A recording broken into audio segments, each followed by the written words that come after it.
radiotv.mx. Deja que tus ojos nos escuchen.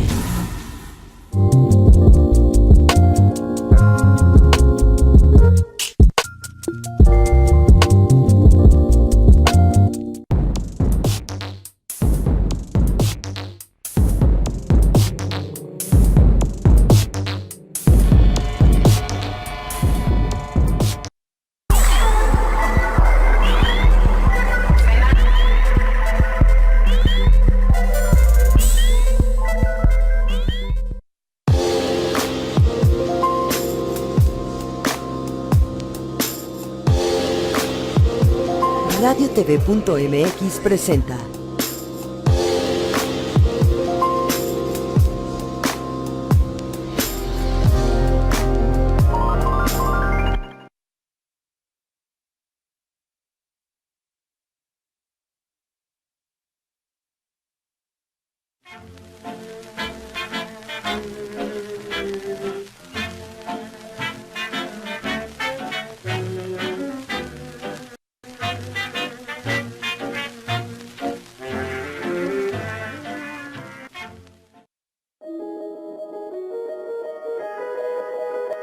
Franz Kafka nació en Praga el 3 de julio de 1883. Escribió en el tiempo libre que le dejaba su empleo en la aseguradora.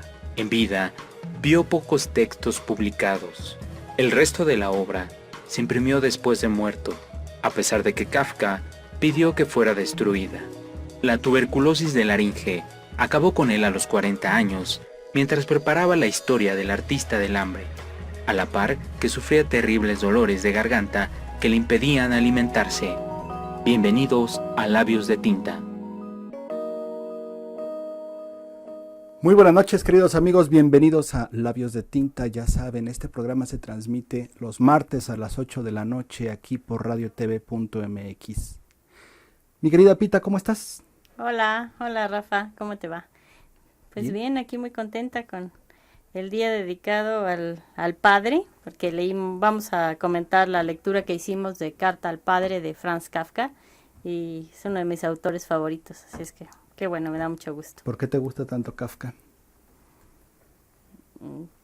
Pues porque por sus personajes, por cómo es, me gusta mucho lo que escribe, el contenido. Claro, hay una complejidad en su visión que es muy incitante, ¿no? Muy provocadora a la mente. Te identificas con lo que sea o identificas a las personas con otros personajes, entonces no te suelta la lectura, ¿no? Y esta noche en particular de esta Carta al Padre, ¿qué opinas? Carta al Padre. Pues me hizo pensar en todos los papás, ahora que acaba de pasar el Día del Padre, que pues yo estoy de acuerdo con que no, el matrimonio no es para todas las personas y el ser papá no es para todas las personas, aunque antiguamente se decía que era naces, creces, te reproduces y mueres, pero no es el caso. Y los que han sido padres, pues es muy complejo ser padre, nadie te enseña a ser papá. Entonces, el papá trae influencia de su mamá y de su papá. Y a su vez, también los papás de él traen influencia materna y paterna, entonces una mezcolanza ya el propio padre. Y la madre, por su parte, también trae influencia de su mamá y de su papá, entonces el matrimonio es una mezcolanza que le van a enseñar al niño lo de cada familia. Y es muy fuerte a veces eso, porque aunque se hayan casado por amor y hayan procreado por amor y hayan tenido al hijo, lo que le van a enseñar no muchas veces coincide el uno con el otro. No tienen que coincidir, ¿no? Y pues es que eso es lo que afectó en este caso a Franz Kafka, porque en la Carta al Padre le recrimina todo porque divide a su familia desde un principio. Hay que decir que este no es un texto propiamente literario, realmente se trata de una carta. Pero una carta más bien es una recriminación al padre. Uh-huh. Y todo viene porque le dice, yo no tengo la culpa y tú me preguntas cosas, pero yo no te las puedo contestar tú me preguntas que por qué te tengo miedo, pero no te puedo responder por el miedo que te tengo. Por ahí empezamos, entonces es muy fuerte eso. Y a mí me tocó algo de autoritarismo con mi papá, pero a su vez a él también le tocó con su papá. Y a su vez yo creo que también a su papá le tocó con su papá y así sucesivamente. Y yo fui, ahora como dicen, la última generación que respetó a sus papás y a la primera generación que los hijos le faltaron al respeto. Entonces estoy como que en el sándwich. Tú estás en la diversión pura, ¿no? No, yo no quise educar a mis hijos como me educaron a mí porque era muy estricto, pero tampoco es la solución. Aunque sí hice hombre y mujer de bien, pero no es exactamente la solución, es encontrar el justo medio. Pero aquí, para la Fran, otra, Pita. para la otra Sí. no, ya esta vida ya casi se acaba. No, pero está bien, ¿no? Aquí le recrimina a su papá, pero es por lo mismo, porque él dice que él no es un Kafka, sino que es un Lowy, como se apellida su mamá. Entonces, o que tiene de los dos, que él no puede ser como él y que él lo apabulla porque siempre lo ha visto enorme. Entonces, desde ahí le empieza a recriminar del miedo que le tiene, que no lo dejó hacer nada. Es es la versión en serio de la metamorfosis, ¿no? Una cosa así, porque la metamorfosis probablemente es como caricaturizada la carta al padre, porque él se siente un insecto, amanece un insecto, el papá ni lo pela y todo, porque es un insecto en su cuarto. Y cómo vive el insecto, a mí me encanta la metamorfosis, pero esta carta al padre ya va en serio, la recriminación, ¿no? Sí, bueno, no sé si pueda ponerlo en los mismos términos que tú, pero No, pues claro. yo creo que no.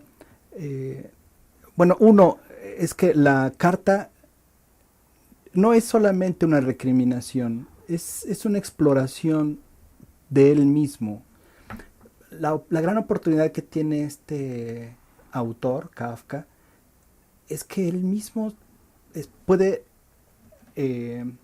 caminar el laberinto de lo que ha sido su infancia y puede traerlo a su escritorio, ¿no? Todos tenemos de alguna forma una idea de lo que nos gustó o no nos gustó de la infancia, e incluso podría cualquiera juzgar a sus padres. La ventaja que tiene Kafka es que él lo puede hacer pausadamente y literariamente, porque además el texto claro, es muy bueno genial. literariamente hablando, ¿no? Sí. Entonces, una de sus virtudes es que resulta un texto muy entretenido. Incluso te diría yo que a veces es divertido, ¿no? Es porque pone A la las tragedia, anécdotas, ¿no? pone las anécdotas. No es que le recriminen, sí, ay, tú me hiciste y tú me dejaste de hacer, no, pero solamente pone es eso. hechos. Tú me decías que la mesa era para comer, por decirte una de las tantas anécdotas que pone ahí.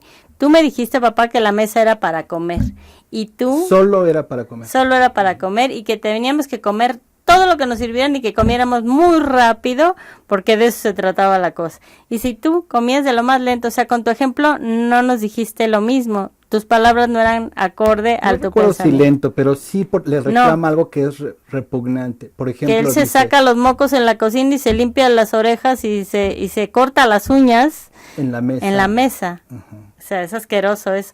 Por eso te digo, se hace divertido, pero porque mete anécdotas de su vida. Entonces te hace más real al personaje.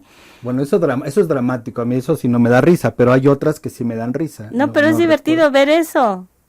¿O cómo qué? No recuerdo ahora, pero No, pues, llego ¿cómo? que me llegue Ahí el vamos, momento, ahí ¿no? vamos. Pero fíjate, es esta, sí, efectivamente, ¿no? Esta visión del niño que dice, bueno, uno, no lo escribe siendo niño, lo escribe siendo ya un adulto, ¿no?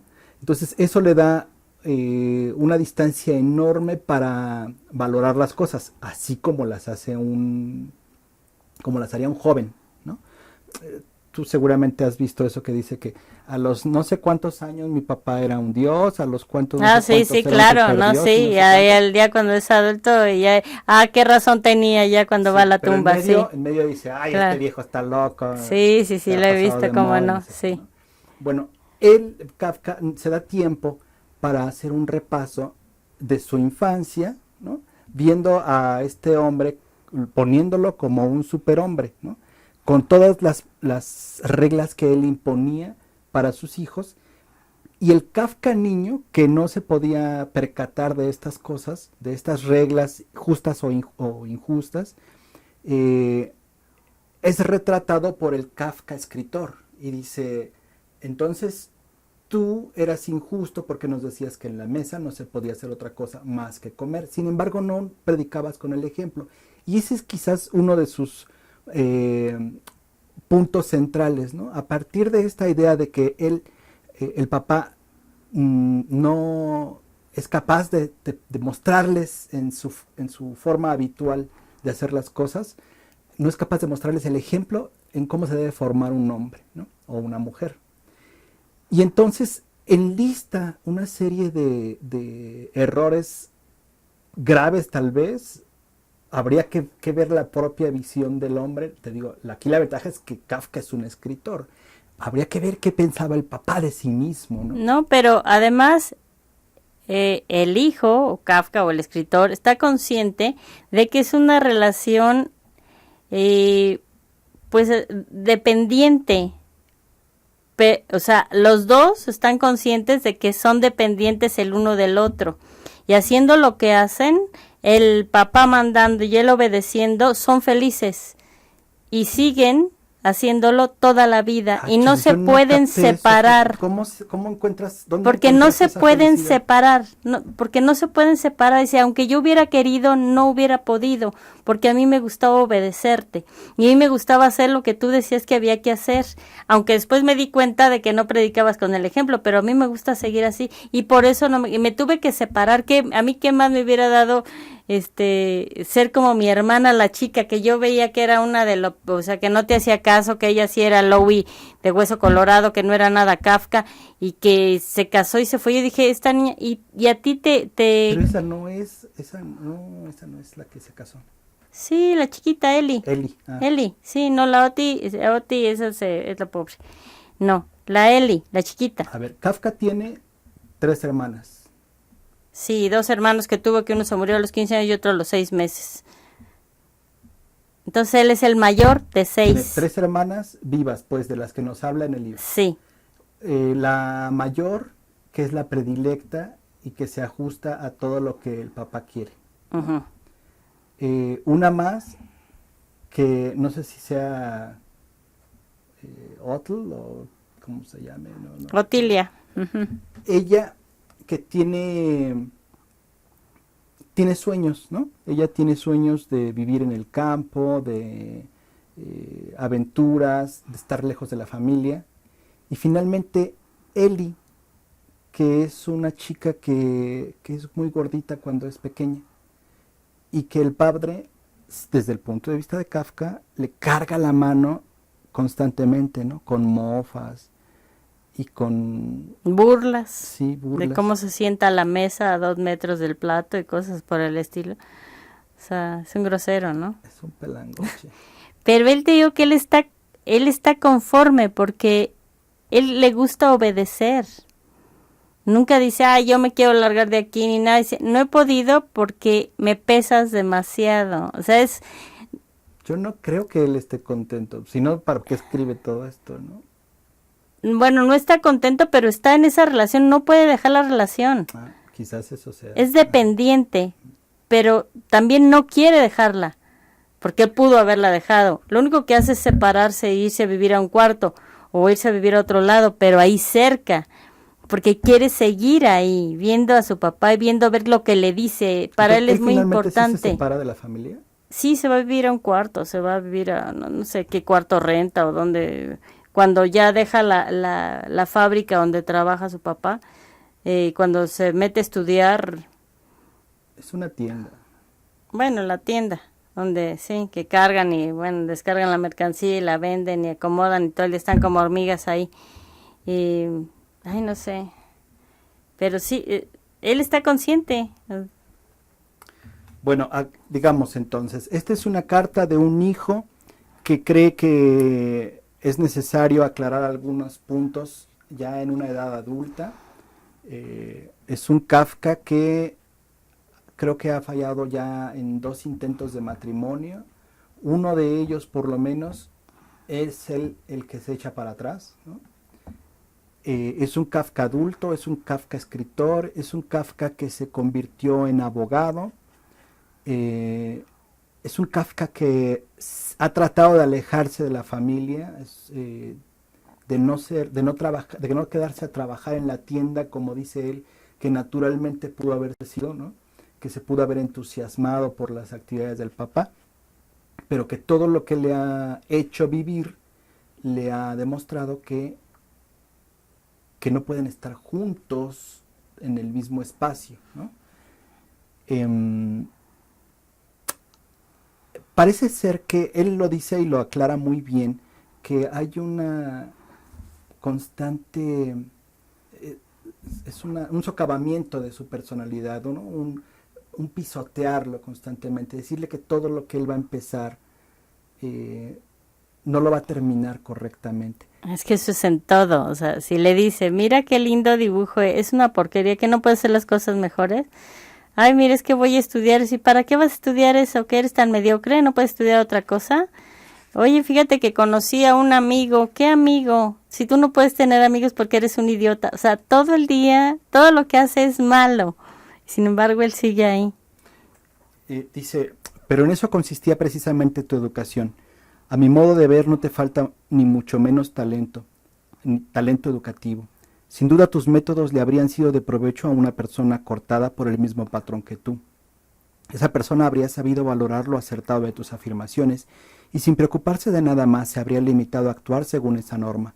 Pero para mí, de pequeño, todo lo que vociferabas era poco menos que mandato divino. Nunca lo olvidaba. Se convertía para mí en el instrumento más importante para juzgar las cosas del mundo y ante todo para juzgarte a ti. Y en eso radicó tu rotundo fracaso. Como por entonces solo solíamos coincidir a la hora de las comidas, tus enseñanzas consistían en gran parte en normas de comportamiento en la mesa.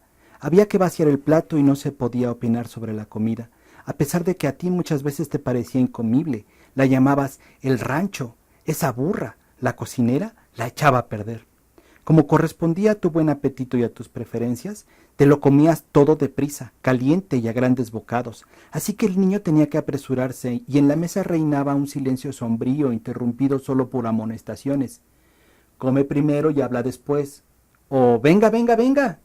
O ¿lo ves? Yo ya he dejado limpio el plato. No se podía chupar los huesos, pero tú sí. No se podía sorber el vinagre, pero tú sí. Lo importante era cortar el pan en rebanadas rectas. No importaba que tú lo hicieras con el cuchillo chorreando salsa. Había que evitar que cayeran restos de comida al suelo, pero al final era a tus pies donde había más. En la mesa no se debía hacer otra cosa que comer, pero tú te limpiabas y te cortabas las uñas, afilabas lápices, te limpiabas las orejas con un palillo. Por favor, padre, entiéndeme bien, todas esas cosas por sí mismas son del todo insignificantes. Lo que las hacía devastadoras para mí era el hecho de que tú mismo, la persona cuyo criterio era para mí absolutamente definitivo, no te plegaras a los mandatos que me imponías. De ese modo el mundo se dividía en 3 partes, una en la que yo vivía, el esclavo, sometido a leyes inventadas solo para mí, y que sin embargo, porque nunca conseguía cumplir a satisfacción. Luego una segunda infinitamente lejana en la que vivías tú, ocupado en gobernar, dictar decretos y enfadarte ante su incumplimiento. Y finalmente una tercera, donde vivía feliz el resto de la gente, libre de mandatos y de obediencia. Yo siempre tenía que avergonzarme. O bien obedecía tus órdenes, lo cual era vergonzoso, porque solo estaban destinadas a mí, o las desafiaba, lo cual no era menos vergonzoso. ¿Vamos a un corte? Vamos a un corte, queridos amigos, no se vayan, regresamos aquí a seguir hablando de Carta al Padre de Franz Kafka. Algo sobre la muerte del mayor Sabines. Parte final. Mientras los niños crecen, tú con todos los muertos, poco a poco te acabas. Yo te he ido mirando a través de las noches, por encima del mármol, en tu pequeña casa. Un día ya sin ojos, sin nariz, sin orejas, otro día sin garganta, la piel sobre tu frente agrietándose, hundiéndose, tronchando oscuramente el trigal de tus canas. Todo tú sumergido en humedad y gases, haciendo tus desechos, tu desorden, tu alma, cada vez más igual tu carne que tu traje, más madera tus huesos y más huesos las tablas. Tierra mojada donde había tu boca, aire podrido, luz aniquilada, el silencio tendido a todo tu tamaño, germinando burbujas bajo las hojas de agua. Flores dominicales a 2 metros arriba te quieren pasar besos y no te pasan nada. Mientras los niños crecen y las horas nos hablan, tú subterráneamente, lentamente te apagas. Lumbre enterrada y sola, pabilo de la sombra, veta de horror para el que te escarba. Es tan fácil decirte, Padre mío, y es tan difícil encontrarte larva de Dios, semilla de esperanza. Quiero llorar a veces y no quiero llorar porque me pasas como un derrumbe, porque pasas como un viento tremendo, como un escalofrío debajo de las sábanas, como un gusano lento a lo largo del alma. Si solo se pudiera decir, papá, cebolla, polvo, cansancio, nada, nada, nada. Si con un trago te tragara, si con este dolor te apuñalara, si con este desvelo de memorias, herida abierta, vómito de sangre te agarrara la cara. Yo sé que tú, ni yo, ni un par de balbas, ni un becerro de cobre, ni unas alas sosteniendo la muerte, ni la espuma en que naufraga el mar, ni no las playas, la arena, la sumisa piedra con viento y agua. Y seguimos aquí esta noche platicando acerca de Franz Kafka. A nuestros compañeros en cabina se les fue una K En vez de Z. en vez de una Z, fíjate. Fíjate lo que son las cosas. Y estamos viendo aquí el monitor, mira, ahora sí está bien. Franz Kafka.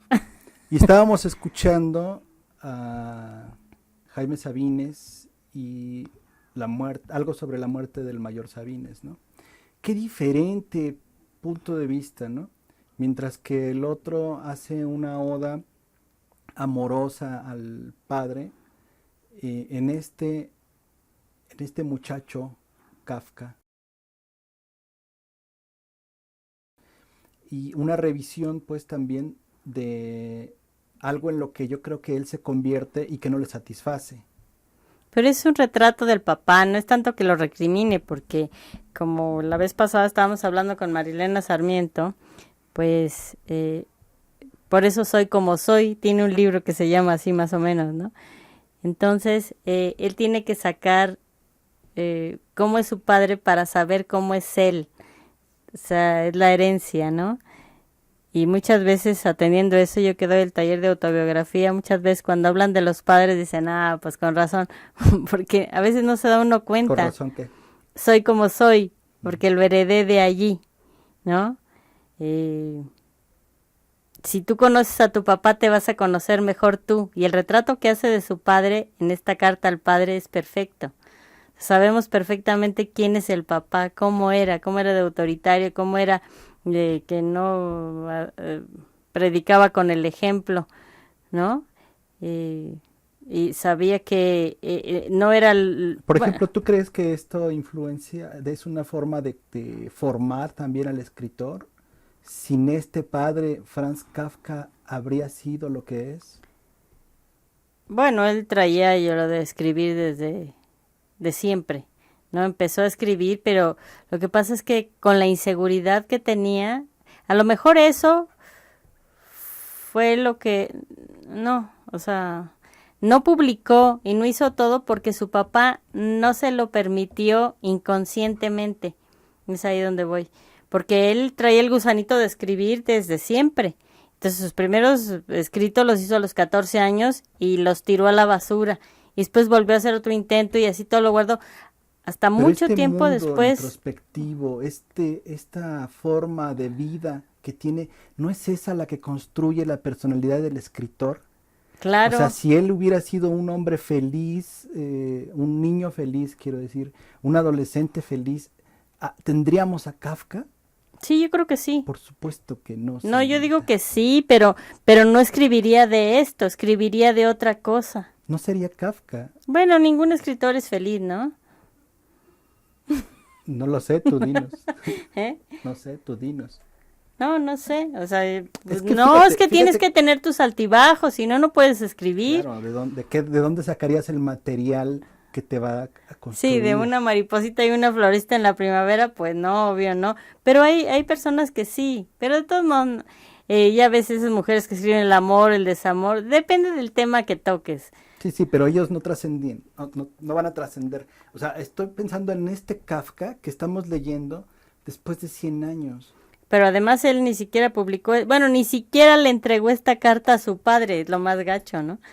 Que ni siquiera porque se la dio a su mamá y su mamá la guardó porque ¿qué iba a decir el papá? La mamá era una alcahueta, una que todo le consentía, que si su papá le decía, no vas a comprar eso, ay, la mamá por abajo del agua se lo compraba o le daba cosas. Entonces la mamá, para que no hiciera sentir mal al papá, era como el buffer, el amortiguador. No permitía o no le gustaba que se enojaran entre ellos, aunque todavía estaban peleando padre e hijo. Entonces ella No, como, ellos no peleaban, bueno, ellos no peleaban. No, es que la personalidad de bueno, no pelear, Kafka se era un necesitan dos, aplastado claro, moralmente. claro. Bueno, que no se sintieran mal el uno con el otro, porque también Kafka hacía cosas para que su papá se sintiera mal. Y a la vez el papá hacía cosas para que él se sintiera mal. En una relación destructiva, dependiente, codependiente. Eso era la relación que tenían ellos dos. Muy raro, ¿no? Sí, bueno, a mí me gusta mucho la idea esta de lo determinante, ¿no? De esta... Que determinó que fuera Franz Kafka y que lo Claro, estuviéramos leyendo, claro, claro. bueno, ahí te la doy, sí.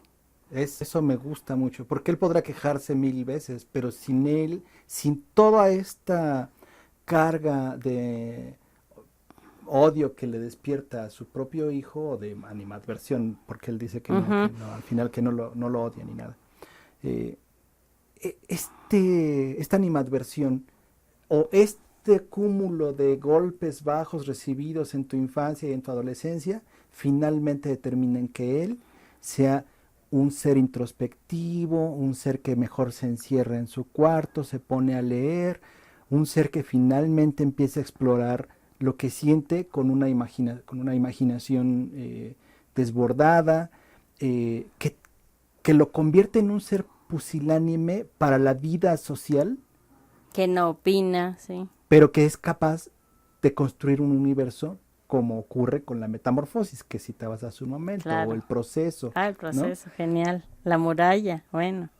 El artista del hambre, ¿no? Bueno, todo eso, Pero él, bueno, demostró y le demostró a su papá que aunque lo decía inepto para todo, él sacaba puros primeros lugares en todo y hasta hizo un doctorado en Derecho y con honores y con todo. Y supo hablar francés, hablaba lengua materna, lengua paterna checo, lengua materna alemán y francés y hablaba todo. O sea, era un erudito, pero no podía opinar ni nada. Como tú dices, la personalidad se la forjó el papá, palabra por palabra, o día a día. incluso fíjate que yo he visto algunas de las fotos de Kafka y me parece un tipo elegante, bien... Eran de familia acomodada Sí, en, se en me hace- Praga. se me hace bien. Y él, en cambio, a sí mismo se ve deformado, ¿no? Claro. Él dice que fue tan alto, que tan desgarbado, que la espalda se le encorvaba y que le salían unas protuberancias en la espalda. Él a sí mismo se veía espantoso, bueno, y enfermizo Como además, insecto. ¿no? Y Sí. enfermizo además. Él empezó, ¿cómo se llama eso? Hipocondríaco, Sí. por lo mismo, de que su papá lo hacía menos todo el tiempo. Entonces, para llamar la atención, pues se enfermaba, pero se enfermaba primero mentalmente, luego realmente y luego ya iba al hospital.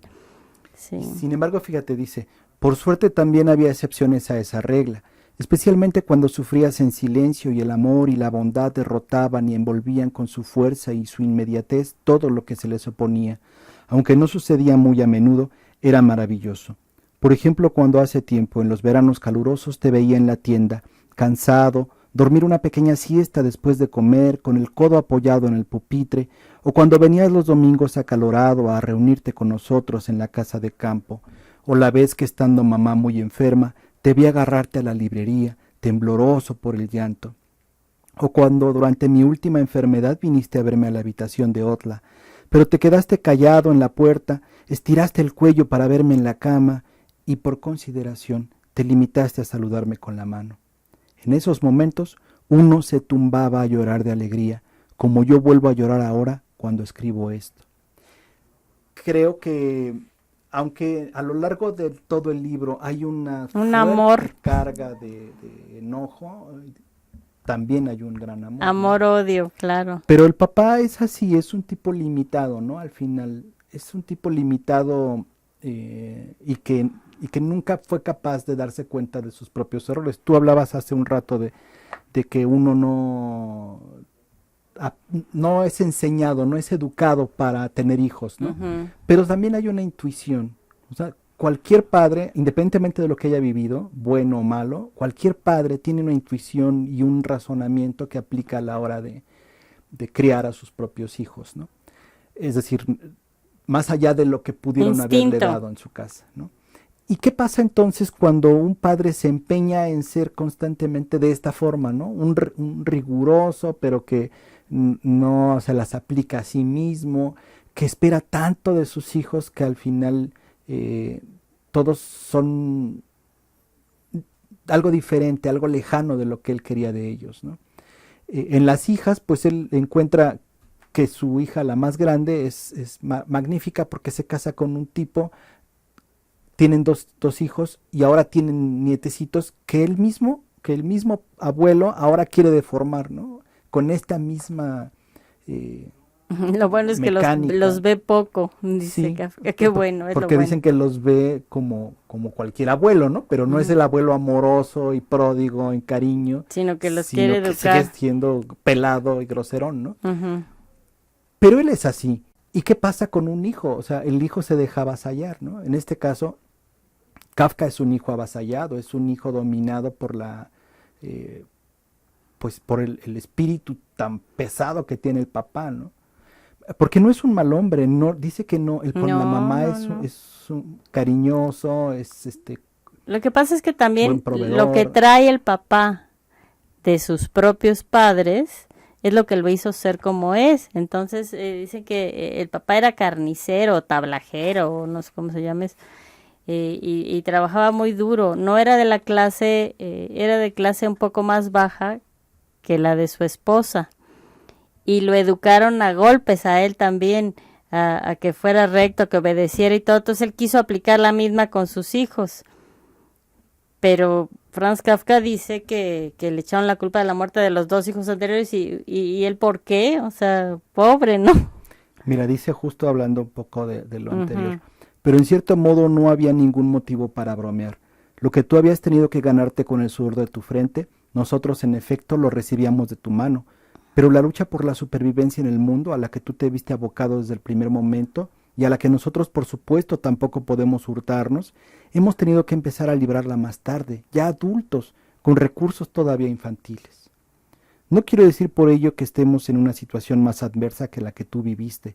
Yo diría más bien que en ese aspecto son equivalentes, dejando aparte en la comparación la predisposición natural de cada cual, pero con la desventaja para nosotros de que no podemos alardear de nuestras penalidades ni humillar a nadie con ellas, como tú sí has podido hacer. Pues sí, el papá es un hombre que se siente orgulloso de haber logrado tener una posición acomodada. Esa posición le sirve a él para decirles a ellos, ustedes lo reciben todo de mi mano y no hacen nada. Y no hacen nada. En cambio yo, cuando tenía 6 años, ya tenía que ir a no sé dónde a ganarme el pan, ¿no? Y claro, pues es un absurdo porque uno, efectivamente, el hijo no está obligado a entender el pasado del padre, ¿no? Claro. Nunca. Y el padre no puede esperar ser entendido de esa forma, ¿no? Ni No- puede continuar su vida. Menos a un niño. Claro. Es difícil. Es difícil eso. Me hace enojar este padre. Definitivamente. Y, por ejemplo, tengo otro trocito que dice, mira, vamos a hacer un corte, amigos, no se vayan, vamos a seguir aquí hablando un poquito de Kafka y su libro Carta al Padre.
Recuerde el alma dormida, avive el seso y despierte contemplando cómo se pasa la vida, cómo se viene la muerte tan callando. Cuán presto se va el placer, como después de acordado da dolor, como a nuestro parecer cualquier tiempo pasado fue mejor.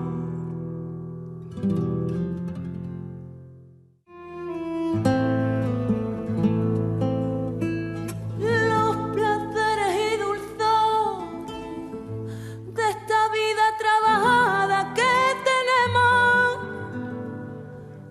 no son sino corredores, y la muerte en la celada que caemos, no mirando a nuestro daño, corremos a rienda suelta sin parar, de que vemos el engaño y queremos dar la vuelta, no hay lugar. No hay lugar.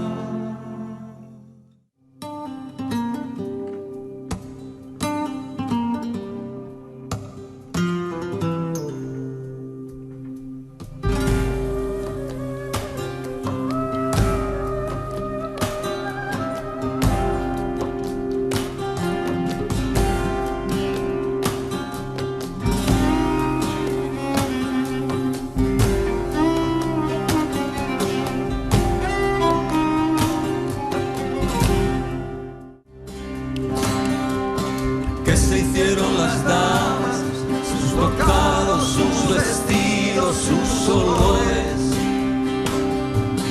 Que se hicieron las llamas de los fuegos encendidos de amadores. Que se hizo aquel robar las músicas acordadas que tañían.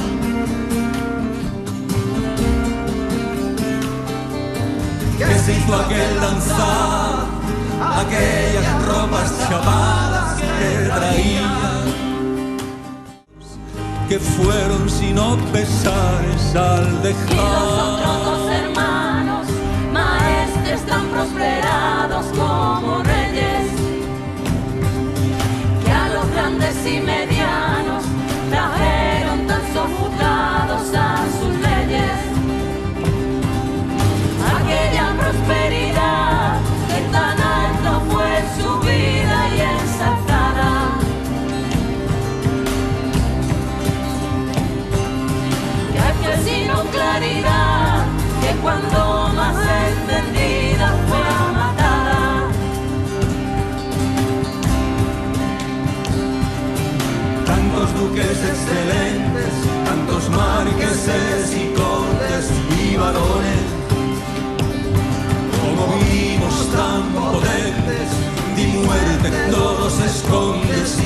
poder y las sus claras hazañas que hicieron en las guerras y en las paces. Cuando tu cruda te ensañas, con tu fuerza abrasa tierras y deshaces. Las huestes innumerables, los pendones, estandartes y banderas, los castillos impugnables, los muros y baluartes y barreras, la cava honda chapada o cualquier otro reparo que aprovecha. Y seguimos, queridos amigos, aquí platicando de los cuentos, de Carta al de los Padre. cuentos. De los cuentos. De los cuentos de Kafka, que también son buenísimos, se los recomendamos, sobre todo La muralla. Y Eli es el único ejemplo de alguien que ha conseguido escapar casi por completo de tu influencia. Y de ella es de quien menos lo esperaba yo. Cuando éramos pequeños era una niña torpe, siempre cansada, temerosa, amargada, con sentimiento de culpa, exageradamente humilde, retorcida, perezosa, golosa, avariciosa. Yo casi no podía mirarla, y mucho menos hablarle, de tanto como me recordaba a mí mismo, de tanto como estaba, igual que yo, sometida al imperio de tu educación. Me repugnaba sobre todo su avaricia, ya que la mía era aún más fuerte si cabe. He sabido que la avaricia es uno de los síntomas más inequívocos de una profunda infelicidad. Yo estaba tan inseguro de todas las cosas que solo poseía realmente lo que tenía entre manos, o en la boca, o por lo menos estaba camino de ellas, y era precisamente eso lo que ella, que estaba en una situación parecida, se empeñaba en arrebatarme. Pero todo cambió cuando joven. Eso es lo más importante. Se marchó de casa, se casó, tuvo hijos, y se convirtió en una persona alegre, despreocupada, animosa, generosa, desinteresada, esperanzada. Es casi increíble que tú no hayas notado en absoluto ese cambio, ni hayas sabido apreciarlo en lo que vale. Hasta tal punto te ciega el rencor que has sentido desde siempre hacia Eli, que en lo esencial no ha variado, con la única salvedad de que ha perdido parte de su vigencia desde que ella ya no vive con nosotros. Y además tu amor por Félix y tu afecto hacia Carl lo han hecho pasar a un segundo plano. Solo a Gertie le toca aún de vez en cuando cargar con ese rencor. Acerca de Otla casi no me atrevo a escribir, porque sé que al hacerlo pongo en peligro todo el efecto que espero conseguir con esta carta. En circunstancias normales, es decir, no hallándose ella en peligro o en un trance singular, no sientes por Otla otra cosa que odio. A mí mismo me has confesado que, en tu opinión, se dedica a causarte penas y disgustos por sistema, y que mientras tú sufres ella está contenta y se ríe de ti. O sea, una especie de demonio. ¡Qué enorme distanciamiento! Mayor aún que el que hay entre tú y yo, debe de haberse producido entre vosotros para que sea posible un desconocimiento tan enorme.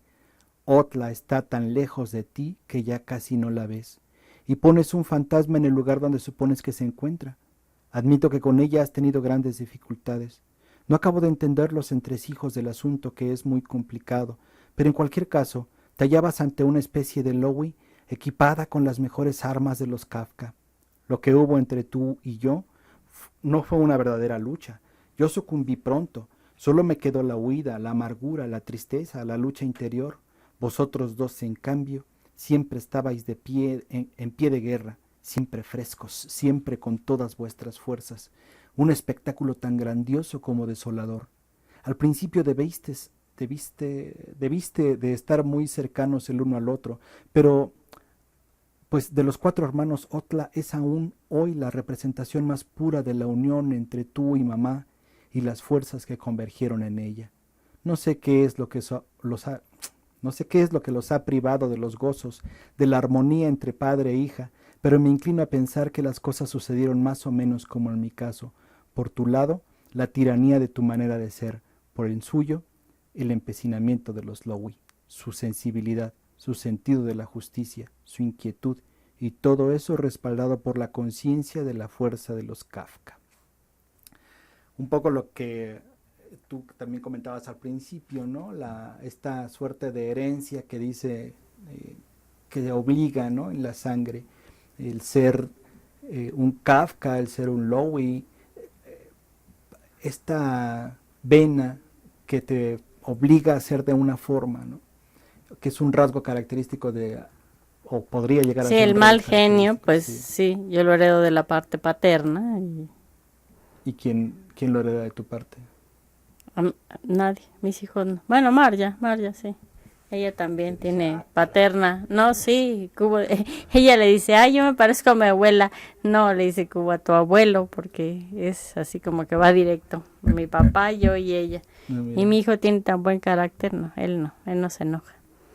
Así es, y de estallar y todo, sí, es de la parte paterna.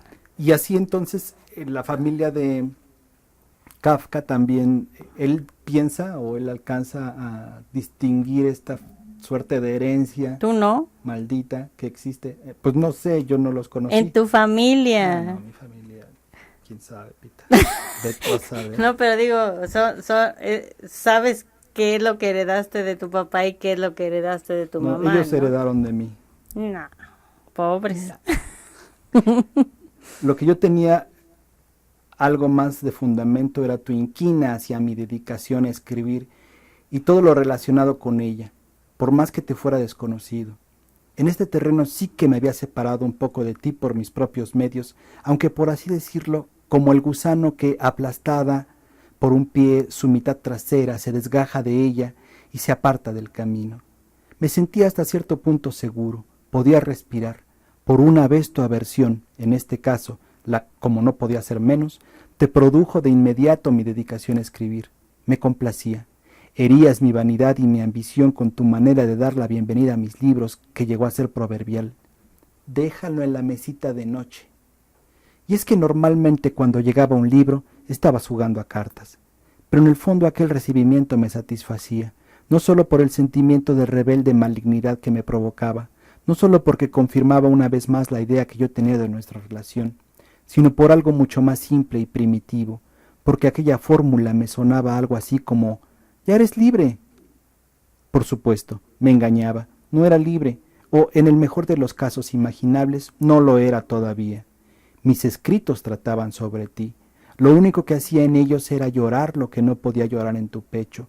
Era un adiós intencionadamente retardado, que pese a haberlo forzado, se encaminaba a la dirección determinada por mí. Pero todo aquello era bien poca cosa. Solo es digno de mención porque aconteció en mi vida. En cualquier otro lugar habría pasado desapercibido. Y por otro motivo más, porque ha presidido mi existencia. En mi infancia era una intuición de futuro, luego fue una esperanza, y más tarde, en muchos casos, ha tomado la forma de la desesperación y me ha dictado, sirviéndose para ello de tu apariencia, si se quiere, las pocas decisiones que ha adoptado. Aquí es donde yo creo que al final deja bien claro, no, para mi lector, que sin el padre Kafka no existiría, ¿no? Claro. Es este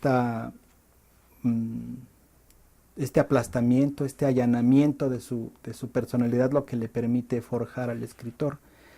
Y de alguna forma también al gran escritor, ¿no?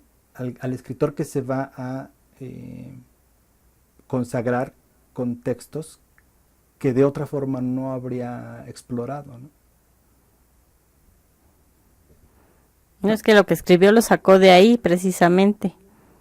¿Y cómo estuvo la cosa entonces con sus dos matrimonios? Cuéntanos, tú que leíste No, Lola no. de aquel entonces. No se casó, 2 veces estuvo comprometido, pero yo leí en unos lugares que estuvo comprometido con la misma señorita 2 veces, Ujú. y a las 2 veces le dijo que nanay, se arrepintió a los... Él se arrepentía. Él, porque el papá le decía, si tú no puedes contigo, ¿cómo vas a poder con un matrimonio?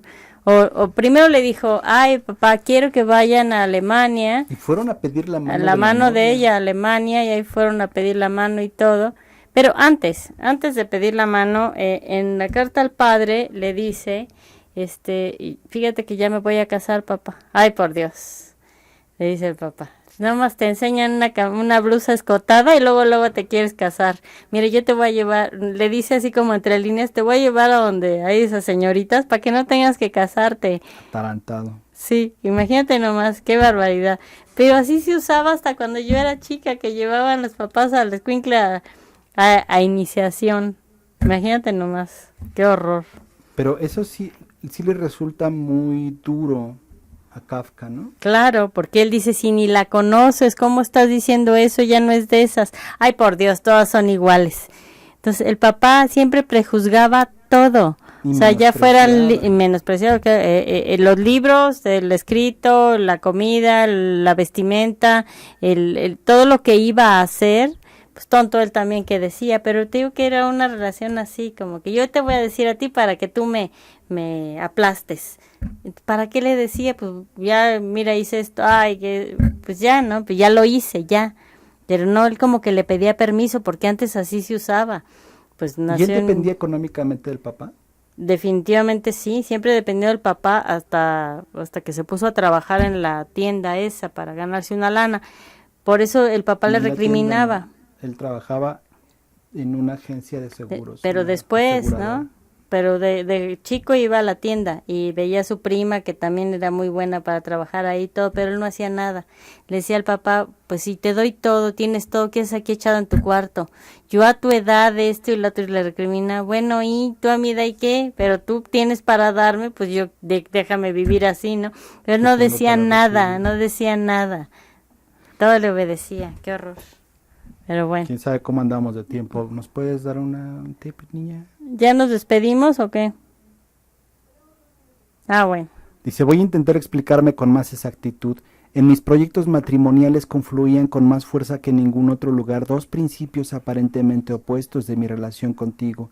El matrimonio es sin duda el salvoconducto que da paso al mayor grado posible de emancipación e independencia. Casándome tendría una familia, la meta más alta que a mi parecer puede alcanzarse, y por tanto también la más alta que tú has alcanzado. Así que por fin estaría a tu altura, y todas las humillaciones y abusos antiguos y eternamente renovados pasarían inmediatamente a la historia. Sería fabuloso, desde luego, pero precisamente ahí está el problema. Es demasiado, no se puede aspirar a tanto. Es como el preso que tiene no solo la intención de evadirse, lo que quizás sería factible, sino también y al mismo tiempo la de transformar la cárcel en un palacete para sí mismo. Y entonces aquí ya finalmente él dice, bueno, está bueno, ya entendí, yo no puedo aspirar a esa felicidad. Claro. Y a la felicidad que le daría, no la vida en familia, en su nueva familia, sino la Emancipación del padre, claro. Efectivamente. Ujú. Cosa, ¿no? Así es. Sí, está bueno. No tienen que leer las 80 paginitas que se van como agua. Y como que sí está bueno. Bueno, pues entonces creo que ha llegado el momento de decir adiós. Querida Pita. Nos vemos, chicos. Aquí nos vemos la semana que viene de 8 a 9. Por Labios de Tinta, por radiotv.mx. Sintonícenos y díganles a sus amigos que nos vean si es que les gustó. Si no, pues también. Si no, ¿no? Bueno, un beso a todos. Gracias por acompañarnos. Los esperamos aquí el próximo martes a las 8 de la noche. Gracias a Gris Campos, a Hugo Cuevas en la producción. Hasta muy pronto, amigos.